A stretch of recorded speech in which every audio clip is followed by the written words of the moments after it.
কাঁচা কলার কোপ্তা বানানোর জন্য দুটো কাঁচা কলা, দুটো আলু নিয়ে নিয়েছি। কাঁচা কলাগুলো কেটে, আলুটা কেটে সেদ্ধ বসিয়ে দিয়েছি হলুদ আর লবণ দিয়ে। হলুদ দেওয়া হয়েছে এই জন্যই যাতে কালো না হয়ে যায়। আলু কাঁচা কলা সেদ্ধটা নামালাম। এবার সামান্য লবণ, হলুদ,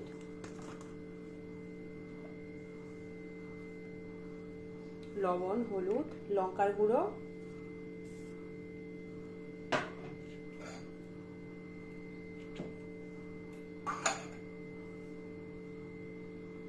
একটু আদা বাটা।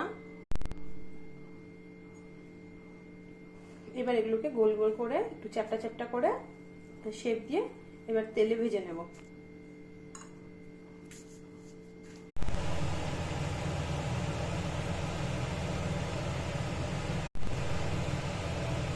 এবার এগুলোকে একটু উল্টে পাল্টে ভেজে নেব, ঠিক করে ভেজে তুলে নেব। তেল গরম হওয়ার পরে গরম তেলে এক এক করে তেজপাতা দেব। এবার শুকনো লঙ্কা, গোটা গরম মশলা,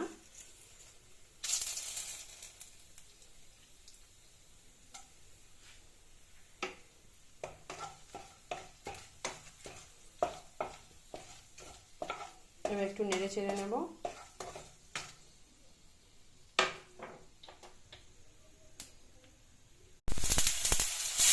আদা বাটা,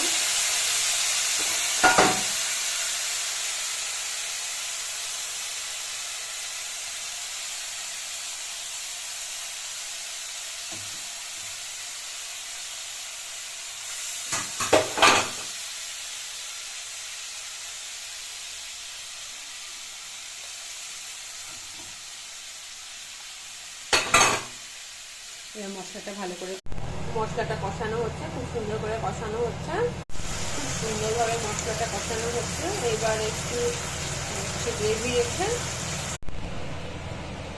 এবার ভেজে রাখা এগুলো দিয়ে দিব।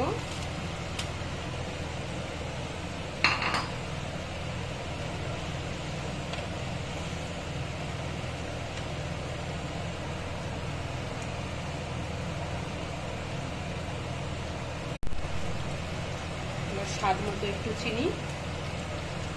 এবার নামানোর সময় একটু ঘি, গরম মশলা দিলেই রেডি একদম নিরামিষ একটা সুস্বাদু রান্না, কাঁচা কলার কোপ্তা।